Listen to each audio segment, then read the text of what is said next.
Oh, Mike, I guess that was a return to almost like a normal day of Test cricket in some ways. It almost felt like a traditional day. Was there a point when, as a bowling group, you might have started feeling it was a mistake to bowl first hit? No, I would say it was a tough day of Test cricket.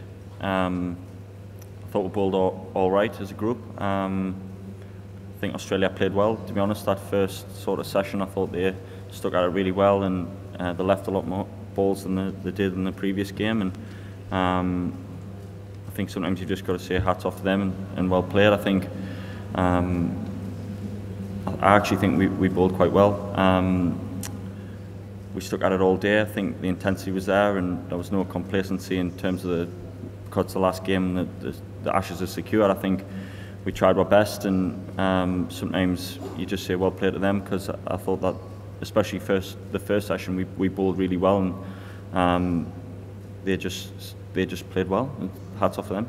The difference between a team being 3 down at the end of the day and all out as quickly as they were at Trent Bridge. Sometimes whatever you do, it is a question of luck, isn't it? I mean, there were nicks today which didn't go to hand, which everything seemed to do at Trent Bridge. I guess as a bowling group, sometimes you have to accept them. Yeah.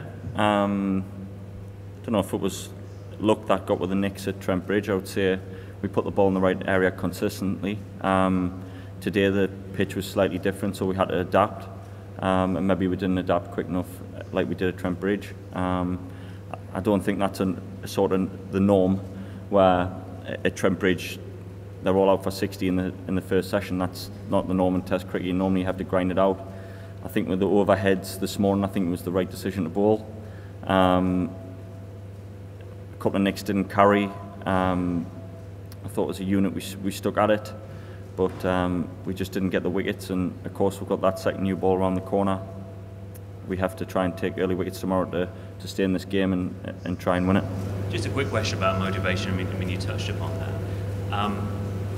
You've done what you set out to achieve as a team. I mean, you won the Ashes.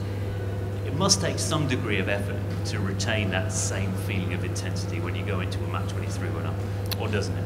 I don't think so. I've played this is my 6th game, still playing for England. I've got a point to prove myself to stay in the team, as everyone has. At the end of the day, this is the Ashes. You're representing your country, and we've got that desire to win 4-1, which I think would be sort of a huge moment for English cricket. And if it was the other way around, Australia wouldn't let up. So we can't take our foot off the gas. So Australia showed grit and determination today, and we've got to do the same thing tomorrow morning. Unusual day in many ways, Mark. You came out to a standing ovation, and there was the nice touch you all did for Michael Clarke coming out. You sense it was almost a slightly strange day of Test cricket as you went into the last game? It didn't feel like that on the field, if I'm honest. The sort of respect shown for Michael Clarke was because of the phenomenal career that he's had, and the great player that he is. It was just the right thing to do, I think, and